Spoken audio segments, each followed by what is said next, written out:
All right, so um, we've got this whole stack of sources here about Ottoman history and Bulgarian nationalism and even some medieval European history. It's quite the mix. Yeah. So it looks like you're really kind of digging into how history can be used to shape all these different narratives. Absolutely. And it's fascinating to see how these different threads connect and sometimes clash. Exactly.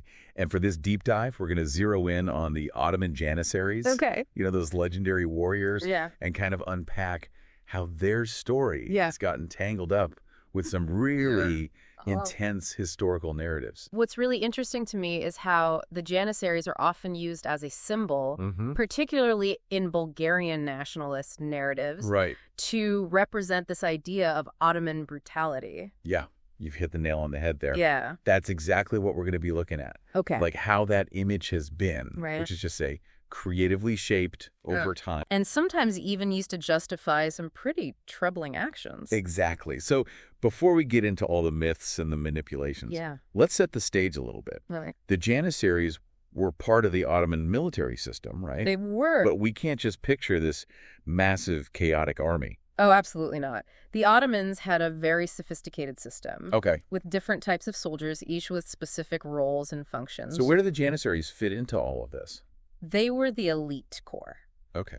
The special forces of their time, highly trained, incredibly disciplined. Wow. And known for their loyalty to the Sultan. Now, here's where things get interesting. Okay. And maybe a little bit darker. Yeah. Some of those Bulgarian sources you sent paint this really terrifying picture of the Janissaries as these Christian boys ripped from their families, forced to convert to Islam, and then wait for it sent back to murder their own parents. It's a powerful image. Yeah. And it plays into this whole idea of forced conversions. As the sole explanation for the presence of Muslims in the Balkans, while at the same time creating this narrative of superhuman Bulgarians who somehow endured 500 years of this relentless oppression, which they call the Turkish yoke. Wow. Okay, so there's so many layers to unpack there. Yeah. Let's start by tackling this devshirme system. Okay. This process by which the Janissaries were initially recruited. Right. Was it really as barbaric as those sources claim? Well, the reality of devshirme is much more complex than just this simple story of kidnapping and forced conversion. Okay. Yes, Christian boys from the Balkans were taken to serve the empire, but it wasn't random. There was a process, and families were often involved. So how do we even begin to understand why families would seemingly send their sons away to such a fate? You have to think about it from the perspective of a family. Yeah. Maybe in a rural village with very limited opportunities. Right. Suddenly their son has this chance to receive an excellent education. To learn Turkish and potentially rise through the ranks of the Ottoman Empire. Okay. I mean, the highest position in the government, the Grand Vizier, was often filled by former Janissaries. So instead of seeing it as this tragedy, some families might have actually viewed it as a strategic move. Exactly. Like a chance for their son to achieve a level of power and influence that they could never dream of otherwise. It challenges that simplified narrative of just victimhood and suffering that some of these nationalist groups tend to emphasize. It's almost like they're cherry-picking specific historical events to fit this predetermined narrative. It's a classic example of how history can be manipulated to serve a particular agenda. Okay, so we've established that the devshirme system, while certainly not without its complexities and ethical considerations, wasn't simply this brutal act of forced assimilation.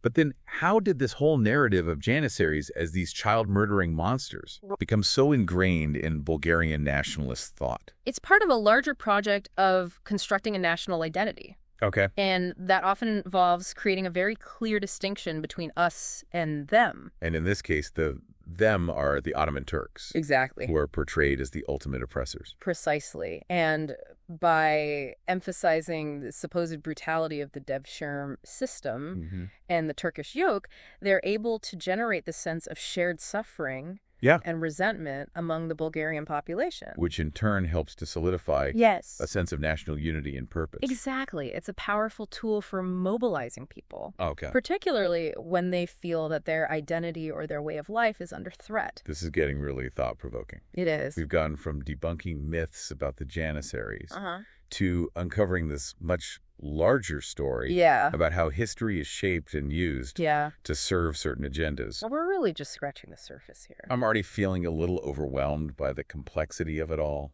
It can be a lot to process, but that's why it's so crucial to approach these narratives with a critical eye. To question the stories we're told? Yes. And to dig deeper into the nuances of history? Absolutely. So how did they use this narrative to their advantage? Well, specifically, what did they gain from this? This narrative of oppression and suffering has been used to justify some pretty extreme measures. Like what? Like ethnic cleansing and forced assimilation policies. Oh, wow. All under this guise of national revival. Okay. They're essentially trying to fabricate a nation by erasing or suppressing anything that doesn't fit their narrow definition of Bulgarian identity. Wow. That's a chilling thought. It is. It's like they're using the past to justify actions in the present. Exactly. It's a stark reminder of how dangerous it can be to manipulate history for political gain. It makes you wonder, doesn't it? Yeah. How much of what we think we know about history is just someone else's carefully crafted story? It's a question we should always be asking. We'll be back in a moment to delve a little deeper into those sources and see how this manipulation plays out in other aspects of the Janissaries story. You know what's fascinating is that this whole narrative of the Turkish yoke, it isn't unique to Bulgarian nationalism. Really? Right. Where else do we see something similar? Well, think about the Christianization of Europe, for example. Oh, okay. Some of those medieval history sources you sent touch on this. Like, the spread of Christianity wasn't always, a peaceful, love thy neighbor kind of affair. Yeah, there were forced conversions, suppression of pagan beliefs, even violence. Exactly. And in some cases, those events were later used to create the sense of unity among Christian nations. It's like saying, look what we all went through together. We're the good guys, they're the bad guys. So you're saying that the Turkish yoke narrative, while obviously focused on the Ottoman period, uses kind of a similar playbook to how some European nations have framed their own history? Precisely. It's about drawing those stark lines between us and them. Right. And it's a tactic that's been used time and time again throughout history to solidify power and justify all sorts of actions. It's a bit unsettling to realize how easily history can be twisted. It is. To fit a certain narrative. And it highlights the importance of critical thinking, questioning those easy narratives, recognizing the potential for bias. Even in the stories we tell about ourselves. Well, let's shift gears a bit and go back to the Janissaries themselves. Okay. Something that really struck me in these sources was the emphasis on their military prowess. Right. They weren't just symbols. No. They were real warriors. Oh, absolutely. Yeah. The Janissaries were a formidable force. Okay. Renowned for their discipline, their skill with firearms, and their effectiveness in battle. They played a crucial role in the Ottoman Empire's expansion. Right. And they were feared throughout Europe. It's one thing to read about it in textbooks, but it's another to imagine, those armies clashing on the battlefield. It's mind-boggling to think about the scale of those conflicts. Yeah. And the impact they had on shaping the map of Europe. And the Janissaries were right at the heart of it. So how long did this Devshirme system, this recruitment of Christian boys, how long did that last? Right. And what happened to the Janissary Corps over time? That's where it gets even more interesting. Okay. The Devshirme system didn't last forever. Okay. As the Ottoman Empire evolved, so did its military needs. Right. Eventually, the Janissary Corps became hereditary. Okay. And even opened its ranks to Muslims. That's a pretty significant shift. It is. It kind of undermines that whole narrative of them being solely a tool of oppression against Christians. Exactly. The Janissaries were not just this monolithic group frozen in time. Right. They were a product of a complex and ever-changing empire. Okay, so we've got these incredibly skilled warriors. Yeah. The ranks are evolving. The empire's changing. What happened next? Well, over time, the Janissaries transitioned from being primarily a military force to becoming more involved in the political landscape of the empire. Okay. They gained influence wealth and even started meddling in palace affairs. Sounds like a recipe for trouble. It was. The Janissaries eventually became so powerful that they posed a threat to the Sultan himself.